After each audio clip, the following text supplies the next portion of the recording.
One பார்த்தீங்கன்னா இந்த 4 பண்ணுறதுக்கு ஃபிஃப்த் ஒன் ரொம்பவே இம்பார்ட்டன்ட். ஏன் சொல்கிறேன்னா பார்த்தீங்கன்னு வச்சுக்கோங்களேன், இது எல்லாமே நான் பண்ணணும். ஆனால் அதுக்கு முன்னாடி நைட் நான் சரியாகவே தூங்கலை. அப்போ எப்படி இதெல்லாம் நான் பண்ண முடியும்? எனக்கு இது நிறையவே நான் எக்ஸ்பீரியன்ஸ் பண்ணியிருக்கேன். சில நாள் கோடில் ஏதாவது ஒரு ப்ராப்ளம் இருக்கும், எனக்கு நைட்டெல்லாம் தூக்கம் வராமல் அதையே நான் திங்க் பண்ணிட்டு இருக்கேன். இப்போ 2 டேஸ்க்கு முன்னாடி கூட 2 மணிலேருந்து 5 மணி வரைக்கும் அதையே நான் திங்க் பண்ணிட்டு இருக்கேன், என்ன பண்ணுறது, இது ஏன் வர மாட்டேங்குதுன்னு. இந்த மாதிரி டிஸ்ட்ராக்ஷன்ஸ் இருக்கும்போது நெக்ஸ்ட் டே என்னால் கம்ப்ளீட்டாக ஒர்க் பண்ணவே முடியல. எனக்கு கண்ணெல்லாம் எரியுது, தண்ணியாக வருது, இந்த மாதிரியான ப்ராப்ளம்ஸ் நானே ஃபேஸ் பண்ணியிருக்கேன். அப்போ ஒரு குழந்தையால எப்படி நல்ல தூக்கம் இல்லைன்னா எப்படி அடுத்த நாள் காலையில் எழுந்துச்சு ஸ்கூலுக்கு போயிட்டு அந்த ஸ்ட்ரெஸ் எல்லாம் ஹேண்டில் பண்ண முடியும்?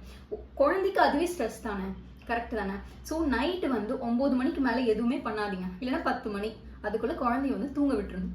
அட்லீஸ்ட் 8 to 9 hours குழந்தை நல்லா தூங்கணும், அதுதான் first. So cultivating healthy habits, நல்லா தூங்கணும். செகண்ட் பார்த்தீங்கன்னா ஃபுட் அண்ட் நியூட்ரிஷன் அந்த குழந்தைக்கு தேவையான சத்து நிறைந்த